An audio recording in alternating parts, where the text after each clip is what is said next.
Bismillahirrahmanirrahim. Bienvenue dans cette seconde partie de ce premier cours intitulé Introduction à la cellule. Alors, j'espère qu'à la fin de cette deuxième partie, vous serez capable de définir la théorie cellulaire, d'énumérer les propriétés fondamentales des cellules et de citer les fonctions des organes cellulaires.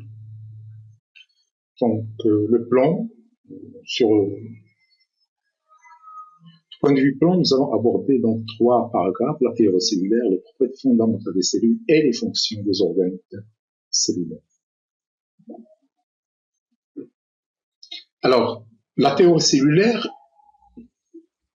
c'est une conception théorique fondamentale en biologie cellulaire. C'est la base de la biologie cellulaire. Et elle est basée elle-même sur 5 principes. Le premier, c'est que tous les organismes sont des êtres constitués d'unités qu'on appelle cellules. Donc, les cellules sont les constituants des organismes. N'importe quel organisme vivant, est constitué de cellules. Le deuxième principe, il nous dit que chaque cellule provient d'une autre cellule qui existait avant, et ceci par division cellulaire. Toute cellule provient d'une autre cellule, et cela par la division cellulaire, soit la mitose, soit la méiose. Le troisième principe, c'est que la cellule est l'unité structurale et fonctionnelle de tous les êtres vivants. Vous voyez, donc le premier principe et le troisième principe se ressemblent un peu. Le quatrième principe, il nous dit que la membrane plasmique qui entoure la cellule, elle donne à cette cellule son individualité et son autonomie par rapport aux autres cellules. Et lui permet d'échanger, de faire des échanges avec le milieu extérieur et de réguler ces échanges en fonction de ses besoins. Le dernier principe, il nous dit que cette cellule, il contient l'information génétique sous forme d'une molécule qu'on appelle l'acide désoxyribonucléique ou ADN, et que cette cellule, elle est capable d'assurer le fonctionnement et sa reproduction grâce à ce matériel génétique ou grâce à cette molécule d'ADN. Alors, rappelez-vous, nous avons 46 chromosomes. Chaque chromosome correspond à une molécule d'ADN. Donc, nous avons aussi 46 molécules d'ADN au niveau du noyau. Sinon, il existe d'autres molécules d'ADN mitochondriales. On en parlera lorsque on étudiera la mitochondrie. Quelles sont les propriétés fondamentales des cellules? Ben, il y en a 9. Premièrement, la cellule, la première propriété fondamentale de la cellule, c'est que la cellule est vivante et elle va mourir. La vie et la mort sont les propriétés fondamentales des cellules. Ensuite, les cellules sont très complexes et très organisées. Troisièmement, les cellules possèdent un programme génétique et ils ont la capacité de l'utiliser. Quatrième principe, quatrième propriété, les cellules sont capables de se reproduire. Nous avons vu cela par mitose. Cinquième propriété, les cellules acquièrent et utilisent l'énergie. Ça, vous l'avez déjà vu en baccalauréat lorsque vous avez étudié la respiration cellulaire. Sixième propriété fondamentale, les cellules effectuent une variété de réactions chimiques. Septième propriété fondamentale, les cellules exercent des activités mécaniques. Huitième propriété fondamentale, les cellules sont capables de répondre à des stimuli. Et enfin, les cellules sont capables d'autorégulation. Nous allons voir chacune de ces propriétés fondamentales séparément et une par une. Lorsqu'on dit que la cellule est un être vivant, ça veut dire qu'il vit. Et tout être vivant meurt. Il a une durée de vie. Cette durée de vie est limitée dans le temps. Et donc, la cellule est une entité vivante et elle va mourir. Nous allons étudier la mort des cellules dans l'apoptose. Cette cellule peut vivre en dehors de son milieu si on lui trouve un environnement favorable. Et donc, il y a des cellules entières qu'on peut retirer des organes et on peut les mettre dans un tube à essai. On parlera d'une culture in vitro et ils vont pouvoir se déplacer comme ici la photo que vous voyez là. Ce sont des cellules là qui sont des cellules tumorales qui sont en culture et ça facilite leur étude lorsqu'on les sépare de leur milieu et qu'on les utilise séparément. On peut donc faire un certain nombre d'expériences sur ces cellules sans que le corps ou bien l'organisme soit touché. Alors, comme la cellule est vivante, rappelez-vous, j'ai dit qu'elle va mourir et la mort est aussi une propriété fondamentale de la cellule. D'ailleurs, la mort ne touche que les êtres vivants, qu'ils soient unicellulaires ou pluricellulaires. La cellule est donc la plus petite unité vivante dans le monde vivant ou chez les êtres vivants. Deuxième propriété fondamentale, nous avons dit que les cellules sont très complexes et très organisées. Cette complexité, elle concerne à la fois la structure, elle concerne aussi la faible tolérance des erreurs et elle concerne aussi le contrôle exercé pour maintenir le système. Cela veut dire quoi? Cela veut dire que la structure de la cellule, elle est très complexe et est là pour répondre à des besoins bien déterminés. Alors, si on voit par exemple ici ce schéma au milieu d'une cellule, on voit la complexité, si on passe d'un niveau structural à un autre, ou d'un niveau d'organisation à un autre, regardez la complexité de cette cellule. Et donc, il existe un niveau très complexe du point de vue structure. Du point de vue tolérance à des erreurs, les erreurs se font de façon très faible. Le taux d'erreur, par exemple, pour la duplication de l'ADN est inférieur à 1 sur 10 puissance 7. Ça, subside ici, c'est 10 puissance 7. C'est-à-dire 10 puissance moins 7 de nucléotides. Alors, sur 10 puissance 7 nucléotides incorporés, il y a un qui va être défectueux et qui va être rapidement corrigé par la cellule. Troisième propriété fondamentale, c'est la possession d'un programme génétique et la capacité de l'utiliser. La plupart des cellules, sinon la quasi-totalité, sauf certaines au cours de leur maturation vont perdre un noyau comme des hématies, possèdent un noyau. Et dans ce noyau, nous avons le code génétique. Ce code génétique constitue de molécules d'ADN qui sont divisées en unités qu'on appelle des gènes. Et les gènes ne sont pas simplement des stocks de codage, ne sont pas simplement des stocks d'informations. Non, ce sont, si vous voulez, un code qui va permettre la construction des structures cellulaires. Et donc, cette complexité dont nous avons parlé auparavant, elle va être gérée, elle va être montée par ces gènes. Ces gènes aussi, ils vont nous permettre la synthèse d'un certain nombre d'enzymes pour faciliter les activités cellulaires. Et aussi, ça va permettre la reproduction. C'est grâce aux gènes qu'il y a reproduction des cellules. Alors, rappelez-vous donc, nous sommes devant un code génétique qui va intervenir au niveau de la structure, au niveau de la fonction et au niveau de la reproduction. C'est quelque chose de très important à connaître et à comprendre parce que dans la cellule, rien n'est laissé au hasard. Tout est sous contrôle de l'ADN qui est une macromolécule constituée d'unités qu'on appelle les gènes. Autre propriété fondamentale, les cellules sont capables de se reproduire.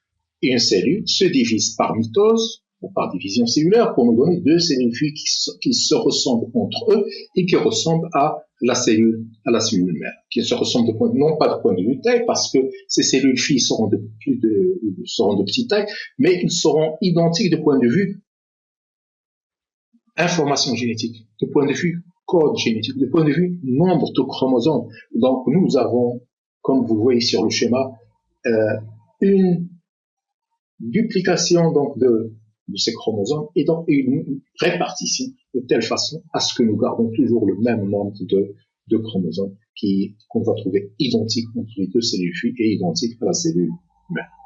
Autre propriété, les cellules sont capables d'acquérir et d'utiliser l'énergie. Rappelez-vous, chez les cellules végétales surtout des plantes vertes. Elles possèdent des organismes qu'on appelle les chloroplastes. Ces chloroplastes contiennent une substance qu'on appelle la chlorophylle. Cette chlorophylle est capable de transformer l'énergie lumineuse en énergie chimique. Cette énergie chimique, lorsqu'elle est récupérée par les cellules animales, elle est transformée en énergie mécanique ou bien en chaleur.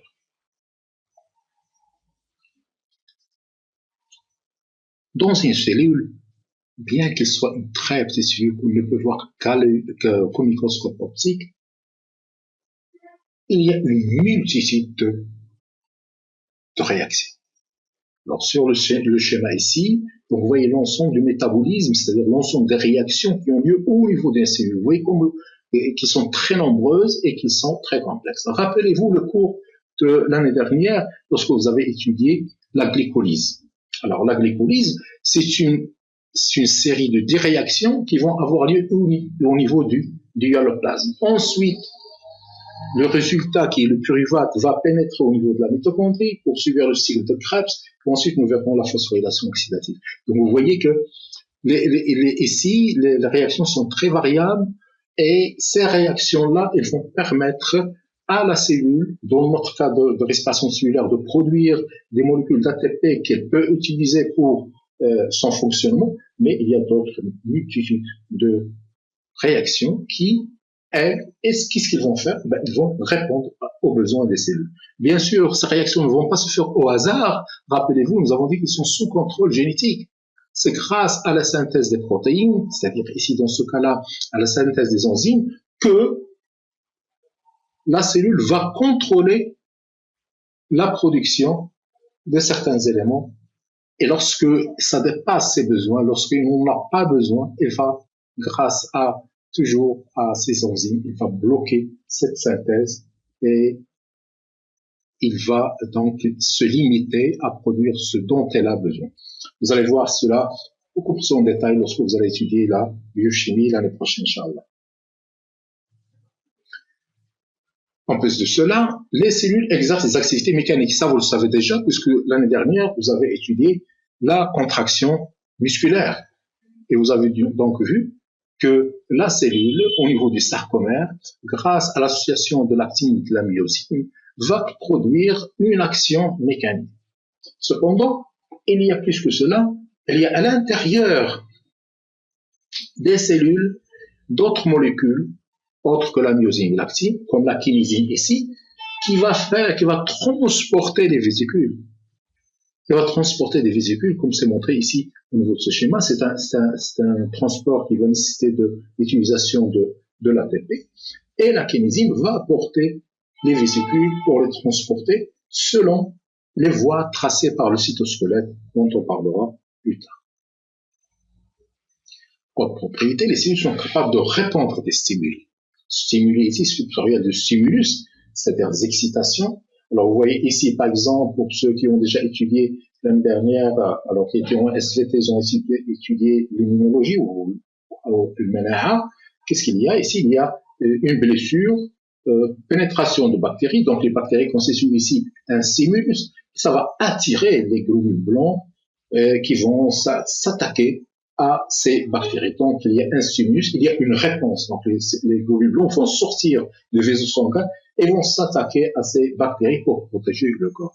Les êtres unicellulaires sont dans le schéma ici à gauche. Les êtres unicellulaires, c'est-à-dire les cellules qui vivent dans l'eau, ils sont attirés par la nourriture ou bien ils sont attirés par l'oxygène, etc. Ils vont se déplacer vers cet oxygène ou bien vers on parlera d'un chimiotaxisme positif. Autre propriété fondamentale, la capacité de s'autoréguler. Regardons ici, c'est l'exemple, c'est le développement d'un embryon d'oursin. Nous avons ici une cellule qui a été fécondée, n'est-ce pas? Et cette cellule se divise en deux, on s'utilise un ensemble de cellules pour nous donner, un ensemble de cellules pour nous donner un embryon d'oursin. Donc, ici, nous avons le cas d'un développement tout à fait normal. Un œuf va nous donner un seul embryon. Mais, ce qui peut arriver, c'est que si on prend l'œuf et lorsqu'il se divise en deux, on sépare les deux cellules, chaque cellule va nous donner un nouveau embryon. Il ne va pas nous donner la moitié d'un embryon, non.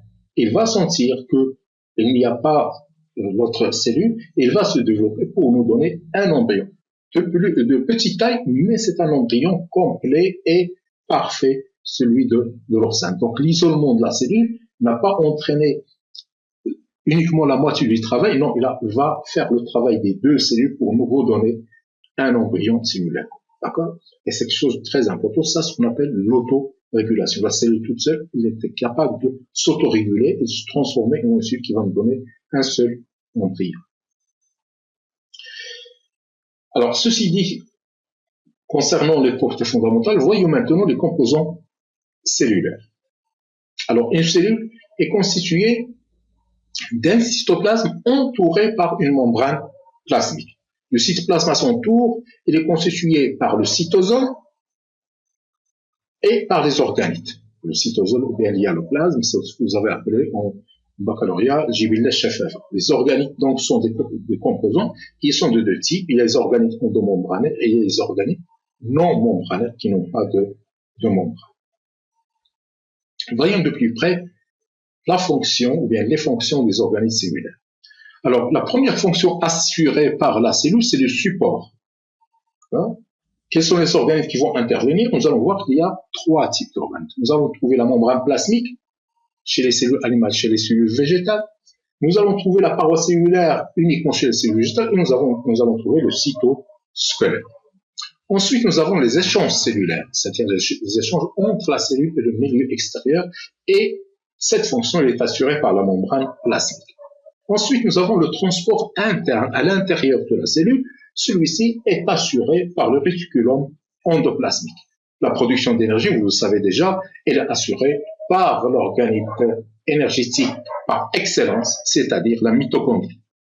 Ensuite, nous avons le contrôle dont on a parlé. Ce contrôle, elle est assuré par le noyau. Pourquoi le noyau? Parce que c'est le noyau qui possède l'ADN et l'information génétique. Ensuite, nous avons la production des protéines. L'organite nécessaire ou bien l'organite qui va assurer cette production de protéines, c'est le ribosome. Mais vous savez très bien que le ribosome à lui seul ne peut pas synthétiser les protéines. Nous avons besoin donc de l'ARN messager, nous avons besoin de l'ARN de transfert et nous avons besoin des acides aminés.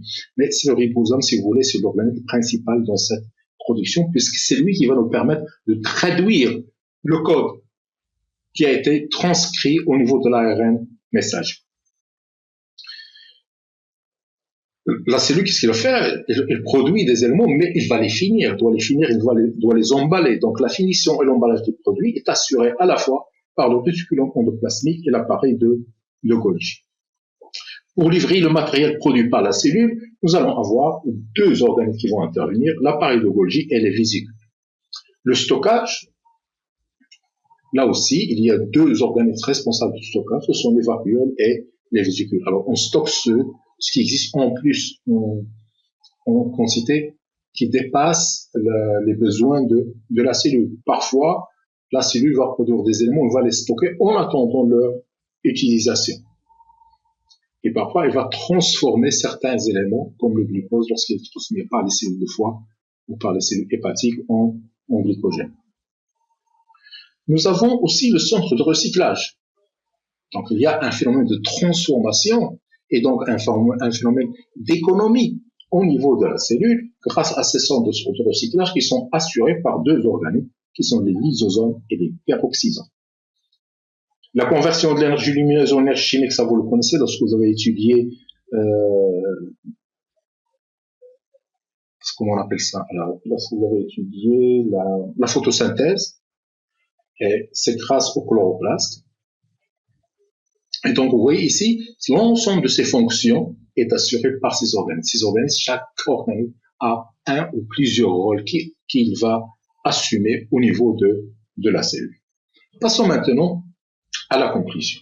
Alors, qu'est-ce qu'on va dire dans cette conclusion? Alors, je rappelle que la théorie cellulaire est constituée de 5 principes qui peuvent être résumés comme suit. La cellule est une structure fonctionnelle et reproductrice du vivant. Deuxième chose qu'on peut dire dans cette conclusion, c'est que les cellules possèdent des propriétés fondamentales comme la vie, la mort, et la complexité et l'organisation. Et pour finir, nous dirons que la cellule possède des structures appelées organiques ou organelles qui baignent dans le hyaloplasme, le tout entouré par la membrane plasmique. Les organes cellulaires assurent, selon le type de cellule, les différentes fonctions cellulaires. Merci. Voici la référence que j'ai utilisée pour préparer le cours de biologie cellulaire. Merci.